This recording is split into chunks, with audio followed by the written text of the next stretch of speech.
안녕하세요. 오늘은 뉴럴 네트워크에 대해서 알아보도록 하겠습니다. 다양한 실습 코드가 이 홈페이지에 있으니까 확인해 주시고요. 그리고 강의에 사용된 소스들은 다음과 같습니다. 지난 시간들에 이어서 오늘은 지도학습 중에 뉴럴 네트워크에 대해서 살펴보도록 하겠습니다. 지난 시간에 로지스틱 리그레션에 대해서 배웠었는데요. 로지스틱 리그레션은 input x에 대해서 리니어 펑션을 지나서 z값이 계산이 되면 그 리니어 펑션은 x에다가 웨이트를 곱해주는 형식이었죠. 그 z값을 바로 사용하는 게 아니라 다시 한번 로지스틱 펑션 혹은 시그모이드 펑션이라고 불리는 다음과 같은 형태의 함수의 인풋으로 다시 한번 들어가서 새로운 gz 값을 출력으로 내놓게 됩니다.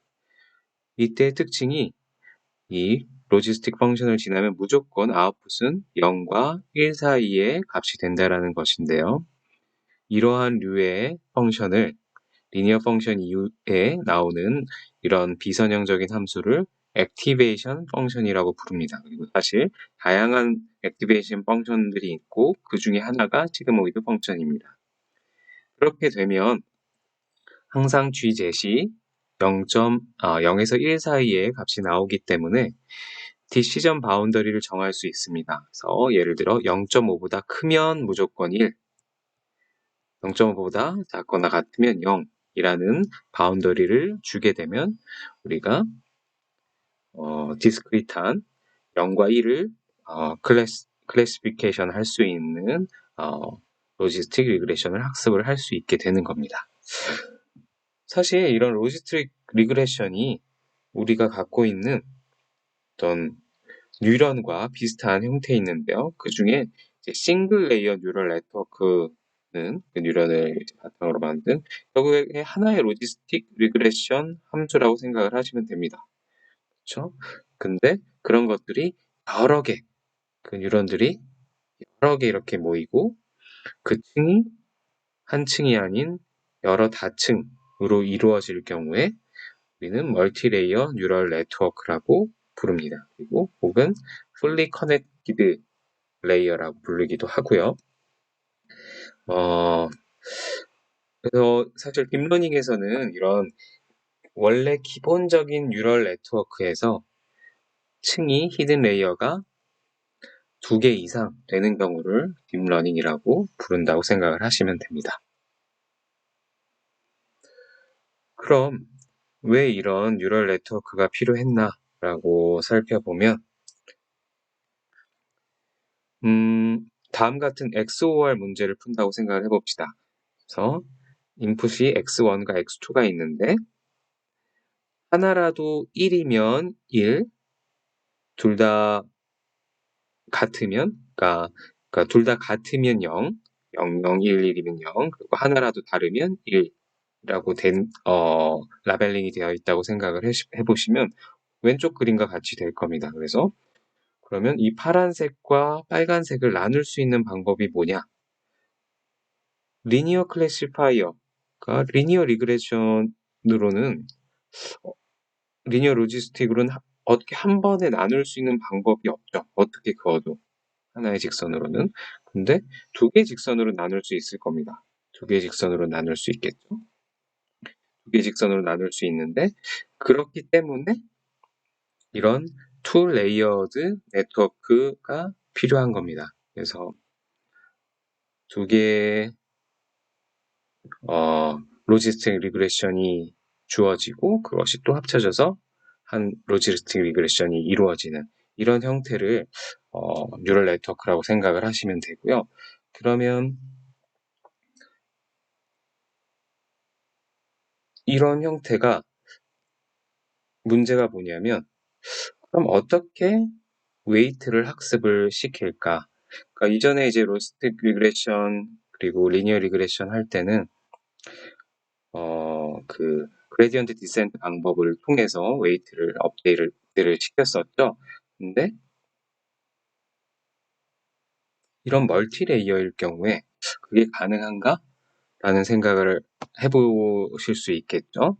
그래서 사실 그게 가능하지 않아서 한동안 이 머신러닝, 이 딥러닝 분야가 각광을 받지 했었다가 이제 그 방법을 찾은 이후로 굉장히 많은 발전을 이루었습니다. 그래서 그 방법이 바로 백프로파게이션이라는 방법인데요. 저희가 잘 알고 있는 체인 룰과 동일한 의미입니다. 그래서 힌튼 교수에 의해서 만들어진 이 방법은 일단 어떤 멀티레이어 뉴럴 네트워크를 트레이닝 데이터를 넣게 되면 포워딩을 거치죠. 포워딩을 거치면 각각의 뉴런들을 통과하면서 계산을 하게 됩니다. 그래서 계산을 하면 만약에 계산을 했더니 이 그림은 개라고 나왔다. 근데 실제 그 그라운드 트루스는 휴먼 페이스다. 그러면 도구와 휴먼 페이스 간의 에러 값을 계산할 수 있겠죠. 그 차이를, 그 에러를 백워드로 전달을 해야 됩니다. 백워드로 전달을 해야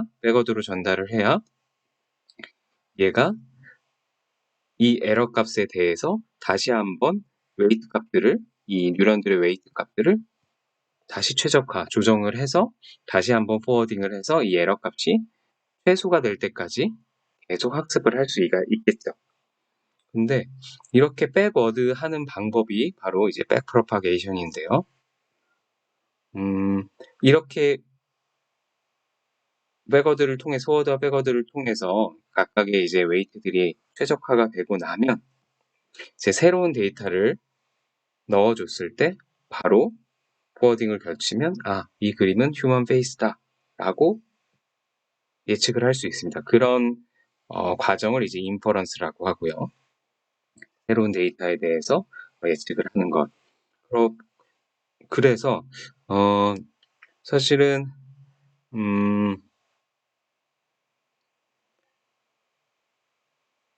이 과정이 만약에 뉴메리컬하게 사실 최적화를 한다는 건 결국에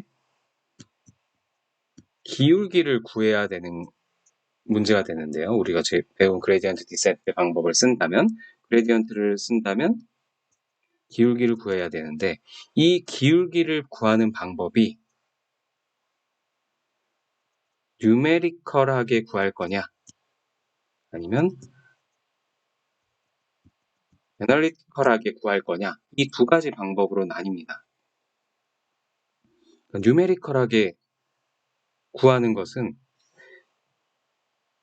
여기서 이 웨이트들을 살짝 값을 바꿔가면서 언제가 이 에러 값을 줄이는지를 다 확인을 해보는 거죠. 그러면 사실 항상 이런 문제들을 풀 수는 있는데 시간이 어마어마하게 걸립니다. 왜냐하면 너무 뉴런들이 많고 각각의 들어간 웨이트의 개수들이 너무 많은 거죠. 알렉스넷 같은 경우는 수억 개의 웨이트들이 들어있기 때문에 그것들을 일일이 하나씩 살짝 바꿔가면서 기울기를 구할 수가 없습니다. 그래서 애널리티컬하게 정말 딱 계산을 통해서 바로바로 미분을 해서 기울기를 구하면 그런 경우에는 굉장히 빠르게 구할 수 있겠죠. 사실 그래서 이 백프로파게이션은 기울기를 애널리티컬하게 구할 수 있는 방법이라고 생각을 하시면 됩니다. 저희가 사실 고등학교에 배웠던 그 체인 룰을 이용을 해서 그럼 한번 아주 심플한 예제를 한번 살펴보도록 하겠습니다. 우리의 함수가 f라는 함수가 인풋이 x, y, z인데 식은 x 플러스 y 곱하기 z로 표현이 된다고 합시다. 그러면 이때 초기 값이 항상 필요한데요. 일단 초기는 x는 마이너스 2, y는 5, z는 마이너스 4라고 합니다. 사실 이게 데이터의 값이라고도 생각을 하시면 되고 데이터 하나가 이렇게 됐다라고 하면 다음 같은 그래프를 그려볼 수 있습니다. 그래서 x와 y는 더해져서 q가 나오고 그런 다음에 q에다가 Z를 곱하면 F가 나온다 라는 식으로 이제 분해해서 표현을 해줬고요. 그리고 X가 마이너스 2고 Y가 오면 더해져서 3이 되고 거기다가 마이너스 4를 곱해주면 마이너스 12가 나온다 라고 표현을 해준 겁니다. 그런데 우리가 정말 구하고 싶은 것은 뭐냐면 이 최종 F를 X로 미분한 값, Y로 미분한 값, Z로 미분한 값이 필요합니다. 그래서 파셜 X분의 파셜 F, 파셜 Y분의 파셜 F, 파셜 Z분의 파셜 F. 그렇죠?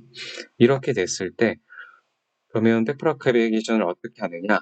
이제 각각 구간별로 한번 앞에서부터 미분값을 계산해 보도록 하겠습니다. 일단 중간에 q라는 함수를 만들어낼 수 있었죠. q는 x 플러스 y 이렇게 해당하는 그러면 얘는 x로 미분을 하면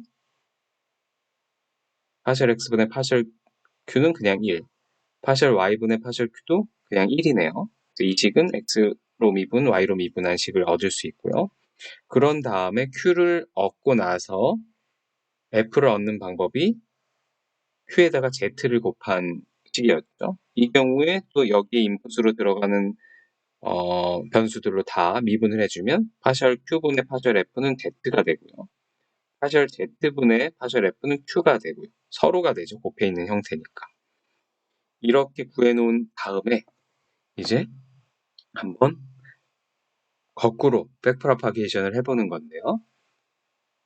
보시면 이제 우선 F를 F로 미분을 하면 그냥 1이겠죠. 그래서 여기는 그냥 1입니다. 기울기가. 그리고 Q 이쪽으로 넘어가면 F를 Q로 미분한 것 아까 F를 Q로 미분해 놓은 게 있죠. F를 Q로 미분한 건 그냥 Z입니다. 그러면 Z는 뭐죠?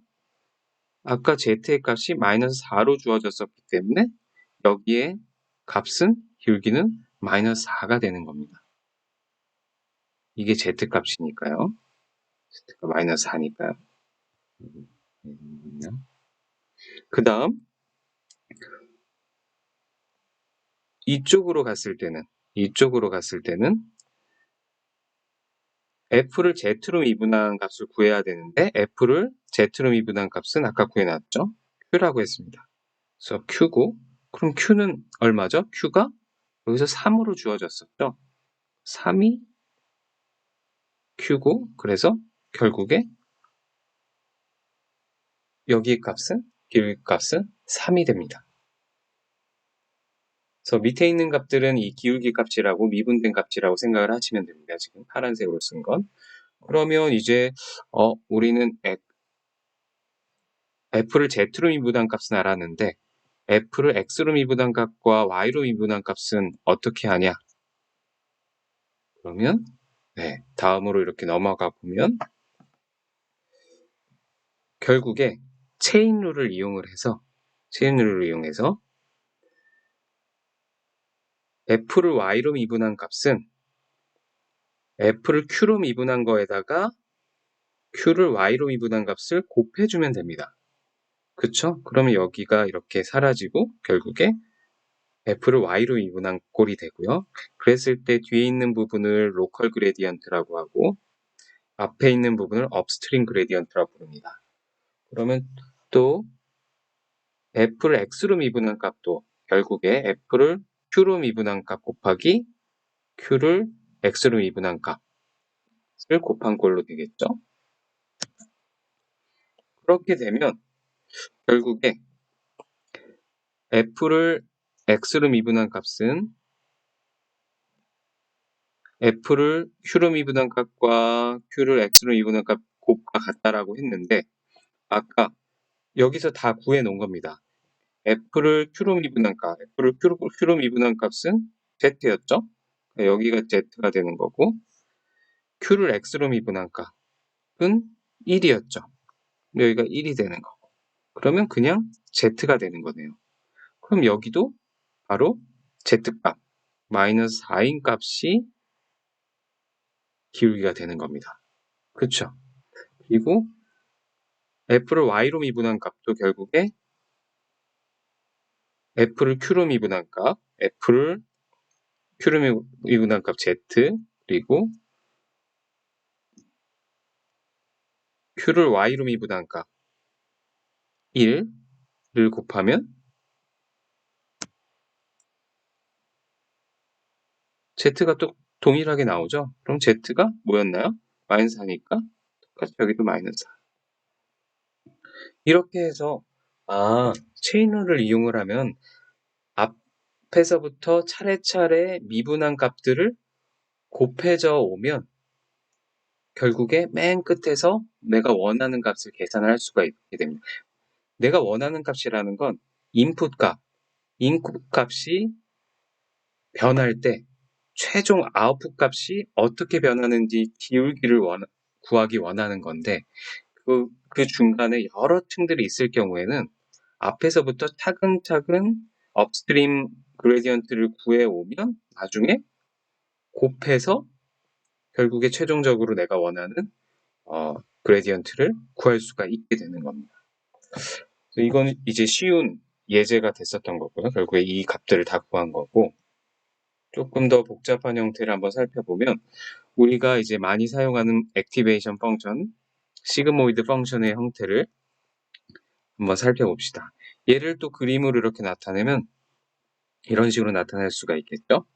W0랑 X0를 곱하고 W1이랑 X1을 곱하고 그걸 더한 다음에 여기서는 이제 바이어스 W2를 더해서 여기서 더해서 그 다음 거기다 음수를 취하고 마이너스 1을 곱하고 그 다음에 익스포넨셜을 취하고 그런 다음에 1을 더하고 마지막에 역수를 취해서 이거 분의 1 이렇게 나오게 한 식으로 표현을 할 수가 있겠죠. 그리고 초기값이 필요하기 때문에 다 W0, X0, W1, X1, W2 값이 주어지면 쭈루룩 앞으로 가면서 계산을 하면 결국에 F 값이 0.73이 나오게 됩니다. 그렇죠? 그럼 이제 차근차근 팩프라파게이션을 해보면 되겠죠. 그렇게 하기 위해선 각각에 들어가는 이 함수들을 다 일단 미분을 해보는 겁니다. 앞에서도 그렇게 했었죠? 그러면 x분의 1이라는 함수를 미분하면 마이너스 x제곱분의 1 x 플러스 c 뭔가 상수를 더하는 꼴을 미분하면 x로 미분하면 그냥 1 익스포넨셜 함수를 미분하면 그대로 익스포넨셜 ax라는 비리니어 함수를 미분하면 이렇게 간단하게 나타나죠. 그렇게 되면 여기서부터 봅시다. 그러면 어차피 맨 앞단은 f를 f로 미분하면 항상 그냥 1이죠. 1이고 그 다음 단계에서는 이 값은 어떻게 나왔냐? 이 함수를 미분한 값이 뭡니까? 요거죠. 마이너스 x제곱분의 1 그러면 여기서 x는 뭐죠? x는 이겁니다. 이게 인풋이었죠? 이게 인풋이었던 x였죠? 이 함수에 그러면 여기다가 대입을 해주면 결국에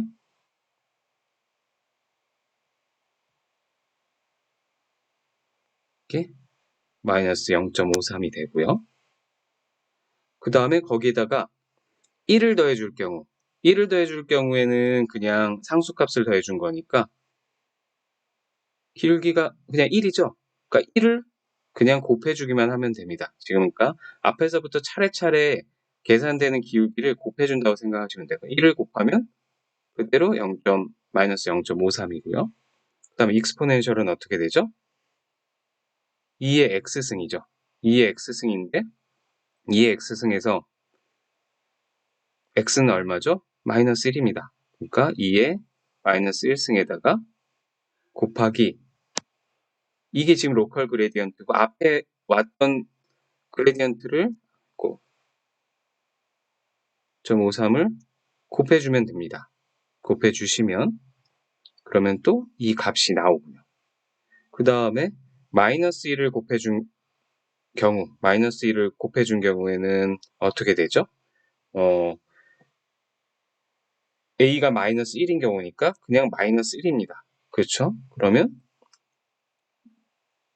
마이너스 1 곱하기 또 앞에서 있었던 업스트림 그레디언트를 갖고 오면 마이너스 0.2를 곱해주면 0.2가 되겠죠. 자, 그러면 또 플러스가 되는 경우에는 그대로 가니까요. 1을 곱해주면 0.2 그대로 가고요. 그 다음에 더하기 꼴 또 그대로 가죠. 마지막에 이제 곱하기 꼴 W0 곱하기 X0는 서로의 값이 되잖아요. 아까 앞에서도 그랬었죠. 그러면 0.2에다가 X0를 곱하면 마이너스 0.2 또 0.2에다가 2를 곱하면 0.4라고 해서 여기까지 그레디언트 값을 계산한 겁니다. 그러니까 항상 앞쪽에 있었던 업스트림 그레디언트를 차례차례 곱하고 그 각각의 단계별의 로컬 그레디언트를 곱하면 기울기를 다 구할 수가 있는 거죠. 이 과정은 한번 꼭 혼자 한번 해보시고요. 그렇게 되면 결국에 이 로컬 그레디언트 같은 경우에는 이 로컬에 해당하는 애는 뒤에서부터 앞으로 올 때 데이터를 넣어줄 때 그때 미리 다 계산을 해놓을 수가 있습니다. 그렇죠? 인풋 값을 아니까요. 그리고 나중에 그렇게 계산을 한 후에 백프로파게이션을 할 때, BP일 때는 아까 계산해 놓은 그 로컬 그레디언트들을 차례 곱해가면서 업스트림 그레디언트를 계산을 하는 겁니다. 그렇죠. 그런 식으로 이 백프로파게이션이 이루어진다라는 걸 아시면 되고요. 뉴럴 네트워크에서 가장 그나마 수학이 많이 들어간 부분이라고 하면 이 백프로파게이션밖에 거의 없습니다. 나머지 부분들은 충분히 또 이해하기 쉬운 내용들이고요. 그래서 근데 이런 백프로파게이션이 됨에도 불구하고 그렇게 백프로파게이션으로 기울기를 쉽게 어널리티컬하게 구할 수 있음에도 불구하고 뉴럴 네트워크가 한동안 침체기를 겪었던 이유는 바로 베니싱 그레디언트라는 문제점 때문입니다. 이 베니싱 그레디언트라는 문제점은 뭐냐? 아까 업스트림을 구하면서 계속 기울기를 곱해 나가는 과정을 한번 보셨죠? 그러면 그 작은 수들을 계속 곱해 나가다 보면 뒤로 가면 굉장히 작아져서 그 숫자가 굉장히 0에 가까워질 겁니다. 그러면 기울기가 0에 가까워진다라는 건 그레디언트 디센트 방법으로 업데이트를 할 수가 없어요. 굉장히 업데이트가 하기가 어렵겠죠. 아주 작게밖에 업데이트가 안 되니까요. 그래서 왜 그런가 살펴봤더니 액티베이션으로 쓰는 이 시그모이드 펑션을 미분을 해보면 이 시그모이드 펑션을 미분하면 이런 식으로 나타나게 되고 그걸 그림으로 나타나면 이렇습니다. 그래서 시그모이드 펑션을 미분한 펑션을 살펴보면 거의 이 좌우의 기울기 값이 그러니까 좌우는 거의 0입니다. 그러니까 그레디언트 값이 0으로 나타나고 중간에만 살짝 높고요. 그러다 보니까 이 시그모이드 펑션은 파셜 데리버티브 이 값이 굉장히 작구나. 그렇기 때문에 러닝이 굉장히 느리게 이루어진다. 그리고 그 값들이 계속 누적돼서 곱해지다 보면 굉장히 작은 수가 되어버리는 거죠. 그럼 어떻게 이 문제를 푸냐라고 해서 이 시그모이드 펑션의 문제를 해결하는 새로운 액티베이션 펑션이 나오게 됩니다. 여러 가지 액티베이션 펑션들이 있는데요. 이 시그모이드 이 시그모이드 함수를 제로 센터드로 이렇게 바꿔주는 탄H 액티베이션 펑션이 있고요. 가장 이제 유명한 렐루라는 액티베이션 펑션이 있습니다. 렐루라는 펑션은 이제 max 0,x인데 이 경우에 플러스 값일 때는 x라는 y는 x라는 이런 선형 함수를 취하고 마이너스 값일 땐 그냥 제로가 돼버리는 함수입니다. 이렇게 되면 얘는 미분을 해도 어디에서 미분을 해도 다 큰 값을 갖게 되겠죠. 이런 기울기가 제로인 위치가 이 최소한 플러스인 곳에서는 나타나지 않습니다. 그렇죠? 근데 아직까지도 여기는 기울기가 0이 되기 때문에 그 문제를 해결해 보려고 리키렐루라는 방법을 사용했고요. 그래서 얘는 마이너스인 경우에는 0.1의 기울기로 이렇게 기울어지는 형태를 만들었습니다. 그래서 렐루에 살짝 변형된 형태고요.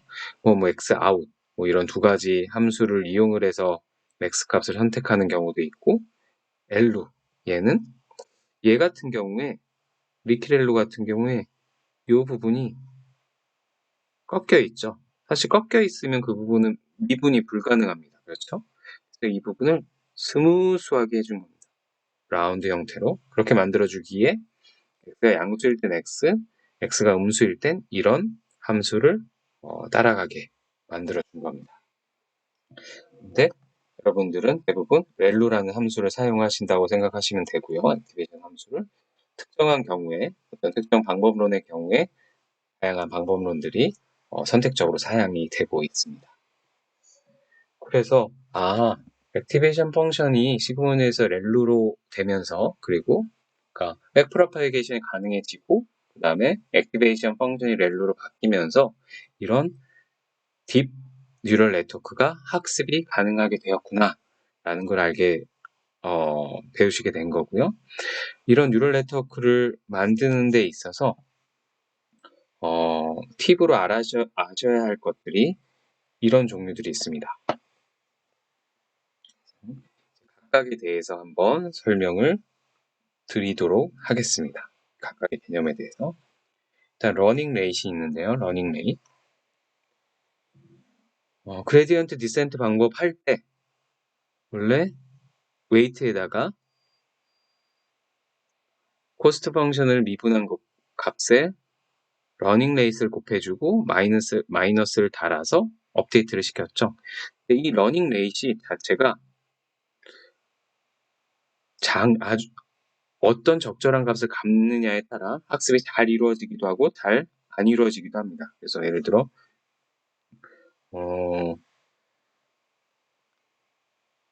러닝 레이시 작은 경우는 어떻게 될까요? 아주 요 점에서 시작하면 잘게 스텝을 가기 때문에 굉장히 오래 걸려서 해를 찾게 되겠죠. 네, 만약에 너무 크다 그러면 여기에 최소값이 있는데 이렇게 뛰다가 발산해 버릴 겁니다. 그리고 가장 이상적인 경우는 이렇게 적절하게 러닝 레이스를 둬서 최소점에 잘 도달을 하는 거겠죠. 그래서 에폭을 돌리게 되면 코스트가 러닝 레이스 너무 크다 보면 처음에 좀 학습된다 싶더니 그냥 발산해 버리고 러닝 레이스 너무 작다 그러면 너무 오래 걸리는 거죠. 너무 오래 걸려서 계속 이렇게 학습이 되고 가장 좋은 경우가 이제 적절하게 학습이 되는 경우입니다. 그래서 이제 실제 코드에서 러닝 레이스를 여러분들이 정해 주실 수 있는데요. 그 값들을 적절하게 다양한 값들을 한번 시도를 해보시는 게 좋습니다. 위에서도 나오지만 이 값은 하이퍼 파라미터라고 해서 이 딥러닝을 만드는 사람이 직접 정해줘야 하는 숫자입니다. 그러면 이런 하이퍼 파라미터, 뭔가 최적화를 하기 이전에 사람이 정해줘야 하는 값들은 그럼 어떻게 구해야 되냐? 트라이얼 앤 에러로 구할 수밖에 없는데요. 그럼 그렇게 하더라도 제가 9번의 테스트를 한다면 어떤 식으로 9번의 테스트를 하는 게 나을까? 예를 들어 파라미터가 2개가 있다고 칩시다. 임포턴트한 파라미터가 있고 중요하지 않은 파라미터가 있어요. 근데 그냥 단순히 생각해서 이런 식으로 그리드 형식으로 이렇게 포인트를 잡아서 테스트를 해보고 가장 좋은 걸 선택한다. 좋은 아이디어일까요? 아닙니다. 왜냐하면 사실 중요한 파라미터는 결국에 중요한 파라미터 입장에선 이만큼을 그냥 중복해서 테스트한 꼴이 돼버리는 거죠. 그러니까 다양한 점을 테스트를 할 수가 없었겠죠. 근데 랜덤하게 그냥 뿌려서 할 경우 그래도 얘는 임포턴트한 중요한 파라미터 입장에서는 이렇게 다양한 값들을 한번 테스트를 해본 게 될 수가 있죠. 그래서 하이퍼 파라미터를 찾을 때는 그러니까 사람이 정해야 되는 이 수치값을 찾을 때는 그냥 랜덤하게 하시는 게 좋습니다. 랜덤하게 테스트를 해보시는 게. 그리고 이제 학습에 많이 사용되는 그 용어 중에 하나가 이제 트레이닝, 밸리데이션, 테스트가 있습니다. 데이터셋을 이 세 가지로 나누게 되는데요. 가끔 보면 조금 잘못 사용되는 경우들이 있는데 첫 번째, 학습을 내가 갖고 있는 데이터가 100개면 그걸 전체를 트레이닝에만 사용하는 겁니다. 전체를 트레이닝에만 사용을 해서 그 트레이닝 데이터에 최적화된 모델을 만드는 거예요. 그게 의미가 있을까요? 내가 가진 데이터의 로스 값을 최소화로 하는 딥러닝을 학습을 하면 당연히 성능이 잘 나옵니다. 하지만 트레이닝 데이터에 대해서만 잘 나오는 거지 만약에 새로운 데이터를 넣어서 인퍼런스를 하면 올바르게 예측을 못하겠죠. 그럼 두 번째, 그러면 트레인 데이터랑 테스트 데이터로 나눠서 트레인 데이터로 학습을 시키고 학습을 시킬 때 하이퍼 파라미터가 뭐가 좋은지 모르니까 러닝 레이트 같은 그런 하이퍼 파라미터를 한 여러 가지로 테스트를 해봐서 그렇게 학습한 트레이닝 모델을 가지고 테스트를 해본 다음에 테스트 값이 제일 잘 나오는 하이퍼 파라미터 값을 고르는 게 두 번째 방법인데요. 이 방법은 앞의 방법보다는 더 낫죠? 라고 하지만 하이퍼 파라미터를 테스트 데이터를 통해서 구했으니까요. 하지만 정말 새로운 데이터가 들어왔을 때 그 값을 잘 맞출 수 있는지는 확인을 못한 거죠. 그래서 세 번째, 내가 가진 데이터를 트레인, 밸리데이션, 테스트로 나누는 겁니다. 그래서 트레이닝 데이터로 트레이닝을 하는데 대신 다양한 하이퍼 파라미터로 한번 평가를 해보고 한번 학습을 해보고 밸리데이션 셋으로 성능을 확인을 해서 가장 잘 나오는 하이퍼 파라미터의 모델을 선택을 하는 겁니다. 그리고 나서 이 트레이닝에 전혀 사용되지 않은 테스트 데이터를 학습된 모델에 테스트를 해봐서 성능을 확인을 하는 겁니다. 이 경우에는 밸리데이션을 통해서 최적의 하이퍼 파라미터도 구했고 내 모델이 한 번도 보지 못한 테스트 데이터에 대해서 얼마나 성능을 갖고 있는지도 확인을 해본 경우죠. 그래서 가장 아이디어란 케이스입니다. 그래서 가끔 이제 밸리데이션과 테스트의 개념이 조금 헷갈리시는 경우가 있는데 밸리데이션 데이터는 내가 어떤 하이퍼 파라미터로 학습을 해야 되는지를 선택하는 데 사용되는 데이터고요. 테스트 데이터는 내가 최적의 하이퍼 파라미터로 학습한 그 모델이 학습에 사용되지 않은 데이터를 얼마나 잘 예측할 수 있는지 확인해보는 용의 데이터라고 생각을 하시면 됩니다.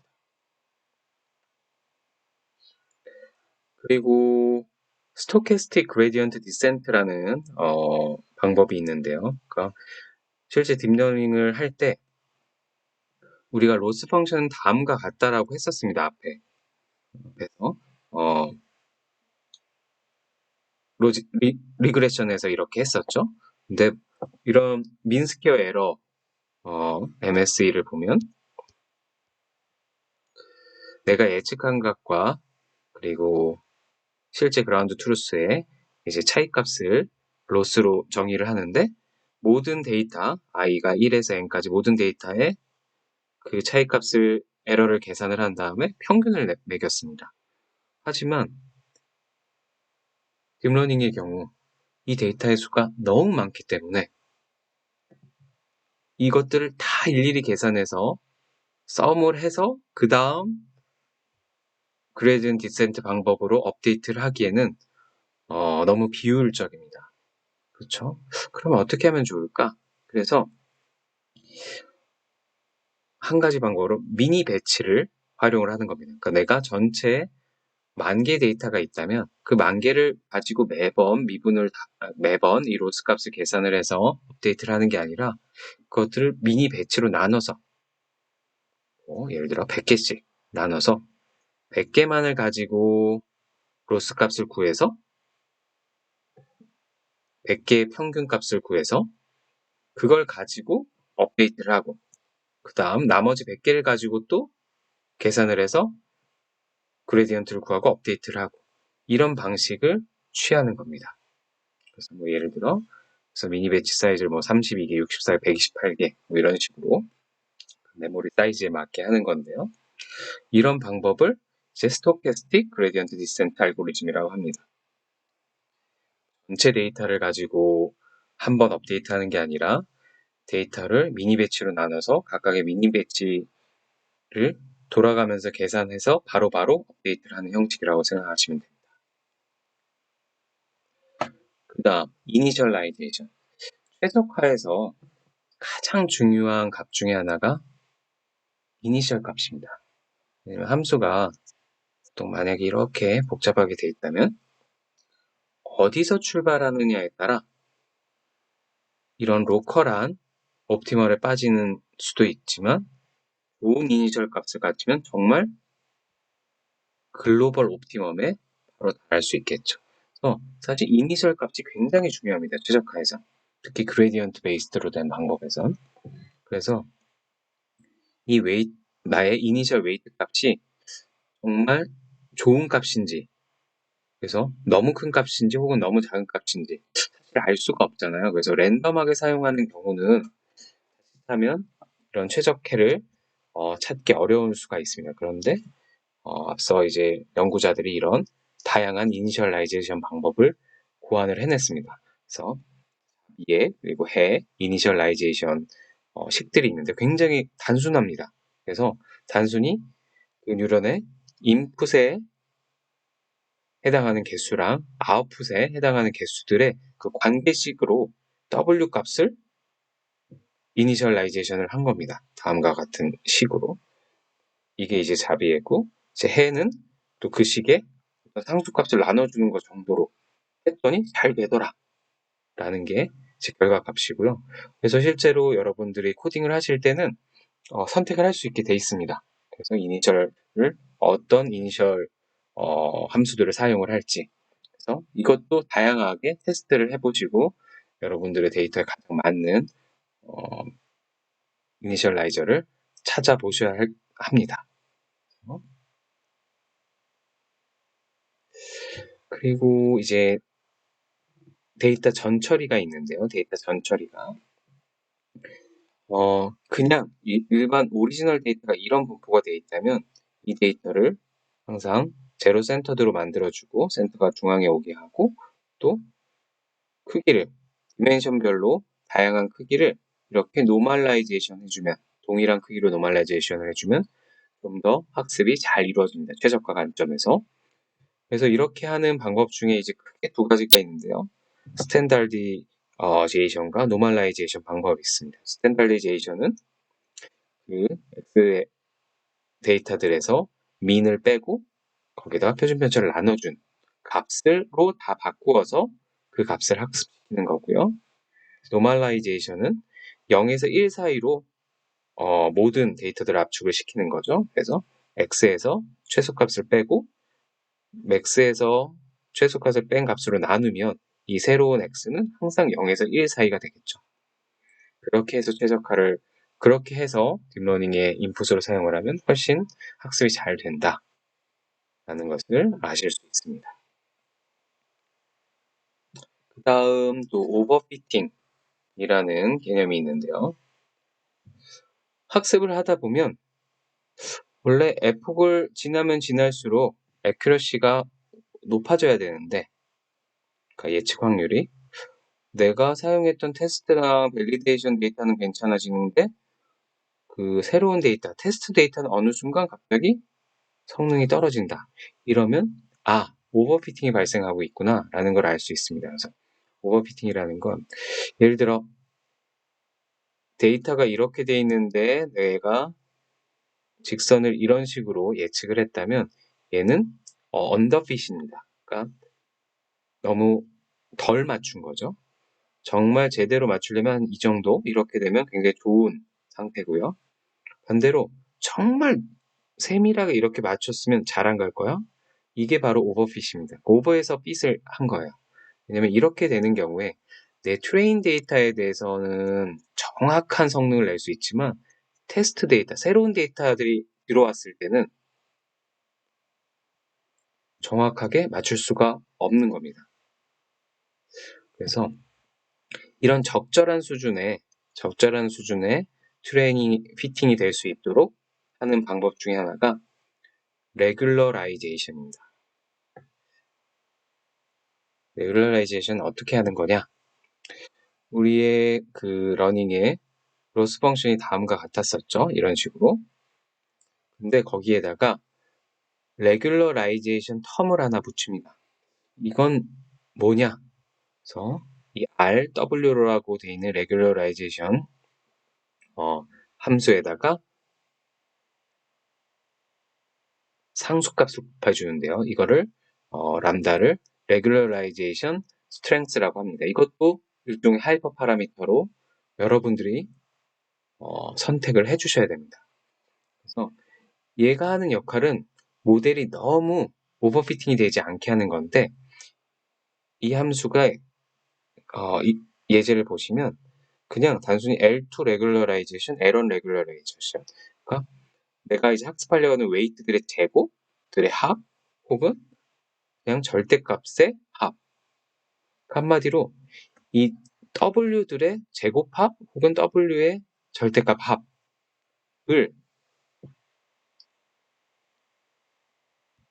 동시에 미니마이제이션 해주려고 하는 겁니다. 그러니까 로스 값도 줄이는 동시에 이 W의 크기도 줄이려고 하는 겁니다. 그러니까 W가 크게 되면 함수가 굉장히 구불구불해지는데요. W 값이 작으면 굉장히 스무스한 클래시파이어를 만들 수가 있습니다. 그래서 이렇게 구불구불한 형태를 막기 위해서 W가 아주 커지는 걸 막기 위해서 이런 텀을 붙이게 되고요. 만약에 레귤러라이제이션 텀을 큰 값을 쓰면 그 레귤러라이제이션 스트렝스 이 람다 값을 큰 값을 쓰면 어떤 일이 일어날까요? 이 최적화를 할 때 여기에 더 집중적으로 미니마이제이션이 들어갑니다. 그렇겠죠. 이게 멀티 오브젝티브 문제인데 양쪽을 둘 다 미니마이제이션 해야 되는 경우는 큰 곳을 줄이는 게 전체의 효과가 더 있겠죠. 그래서 여기 값이 크면 이 경우에는 레귤러라이제이션을 더 하자. 데이터 로스를 조금 희생을 하더라도. 근데 반대로 그 람다 값이 여기가 작으면 반대로 여기를 더 집중적으로 줄이고 레귤러라이제이션은 좀 덜 하겠죠. 그런 차이가 있습니다. 그래서 이런 오버피팅을 막는 방법에 레귤러라이제이션뿐만 아니라 드랍아웃, 배치 노멀라이제이션, 데이터 오그멘테이션 방법들이 다 적용이 가능합니다. 그리고 이제 드랍아웃이라는 개념이 있는데요. 드랍아웃이라는 개념은 원래 딥 뉴럴 네트워크는 이렇게 복잡한 형태로 되어 있죠. 많은 뉴런들이 서로 풀리 커넥티드 되어 있는데 이렇게 학습하지 않고 중간에 학습할 때마다 랜덤하게 뉴런들을 꺼버리는 겁니다. 꺼버려서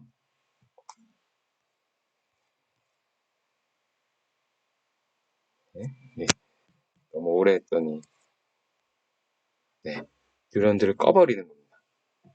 뉴런들을 꺼버려서 학습을 하지 못하게 방해를 하는 겁니다. 오히려.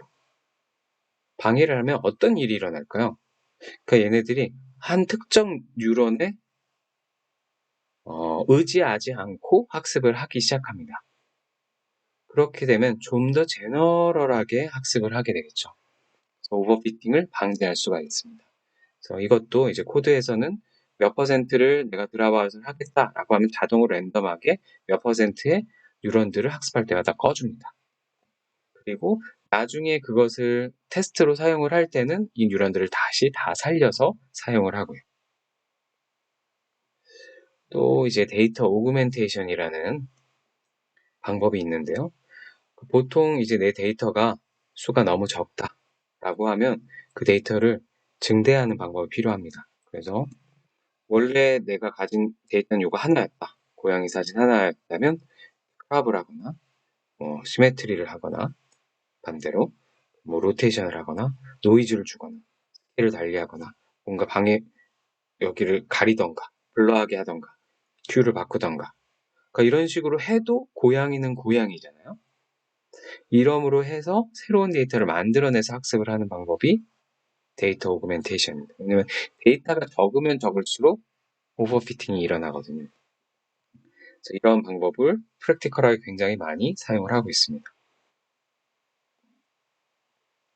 그 다음 또 소개해드릴 개념은 앙상블입니다. 앙상블은 모델을 하나만 학습을 하는 게 아니라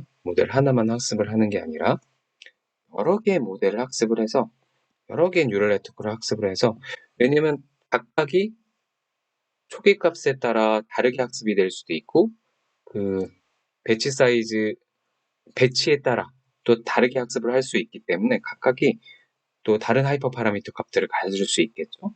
그래서 똑같은 그 트레이닝 셋으로 학습을 하더라도 다른 모델이 만들어질 수 있고요. 그럼 각각이 살짝 다른 예측값을 내놓을 겁니다. 그 예측값을 내놓으면 그것들을 에버리지 하는 겁니다. 에버리지해서 그 에버리지한 값이 파이널 프레딕션이 되도록 하는 게 앙상블입니다. 보통은 앙상블이 무조건 그냥 하나의 모델을 가지고 학습한 것보다 성능이 좋게 나옵니다. 그래서 꼭 한번 활용을 해보시고요. 그 다음에 이제 트랜스퍼 러닝이 있습니다. 트랜스퍼 러닝이라는 건 내가 데이터가 보통의 경우가 그렇죠. 많이 없습니다. 학습을 하려고 하면 많이 없는 경우에 데이터가 많은 영역에서 학습을 미리 해놓은 프리트레인드 된 모델을 가지고 와서 파인 튜닝을 하는 방법입니다. 그래서 예를 들어 이미지넷처럼 어떤 방대한 데이터를 가지고 트레인한 모델을 하나 가지고 오면 내가 갖고 있는 작은 데이터를 학습을 할 때 그 모델의 이 앞부분 인풋에서부터 마지막 바로 끝단 바로 전까지를 학습을 시키지 않고 프리즈를 하는 겁니다. 그리고 마지막 풀리 커넥트 층만 여기만 다시 트레이닝을 시키는 거예요. 그럼 이미 아주 라지 데이터 셋을 가지고 학습된 모델이기 때문에 어떤 이미지에 대한 중요한 피처들을 아주 잘 뽑아냅니다. 잘 뽑아낸 피처들을 이용을 해서 내가 가진 데이터에 파인 튜닝을 하는 겁니다. 프리즈하는 방법은 러닝 레이스를 0으로 주시면 학습이 안 이루어지니까 되겠죠. 그리고 만약에 내가 데이터가 그래도 조금 더 크다, 아주 스몰하지 않다, 그럼 내 데이터에 좀 더 맞춰서 트레이닝하고 싶다 그러면 좀 더 많은 층을 트레이닝을 시키고 나머지 층을 프리즈를 하면 됩니다. 그래서 내 데이터가 꽤 많다라고 하면 계속 더 많이 트레이닝을 시키실 수 있겠죠. 그리고 이때는 이제 러닝 레이스는 만약에 이쪽 분야 이 부분도 파인 튜닝을 하고 싶다 그러면 기존의 러닝 레이트보다 한 10분의 1 정도로 하는 게 좋다라고 하는 게 아주 작게만 업데이트를 해서 파인 튜닝을 하는 거죠. 네, 그래서 이제 요약 페이지입니다. 제프리 힌튼 교수님이 그래서 왜 이제서야 이런 딥러닝이 가능해졌느냐 한동안 그런 겨울을 많이 지나서. 왜냐하면 옛날에는 데이터가 너무 적었었던 겁니다. 라벨링된 데이터셋이 예전엔 너무 적었다. 그리고 우리 컴퓨터 자체가 너무 느렸다. 지금 GPU가 너무 발전을 해서 굉장히 빨라졌죠. 그리고 우리가 웨이트를 이니셜라이제이션 하는 방법을 잘못 사용을 했다. 그냥 랜덤하게 사용하거나 이런 경우가 굉장히 잘 학습이 안 된다라는 걸 이제 알았죠. 그리고 비선형, 그러니까 액티베이션 함수를 잘못 사용했었다. 그냥 시그모이드를 사용했었을 때 잘 학습이 안 됐었죠. 렐루나 새로운 것들이 나오면서 학습이 잘 이루어지게 되었습니다. 그러다 보니 이제 딥러닝이 가능해졌다. 네. 그러면 오늘 강의는 이것으로 마치도록 하겠습니다.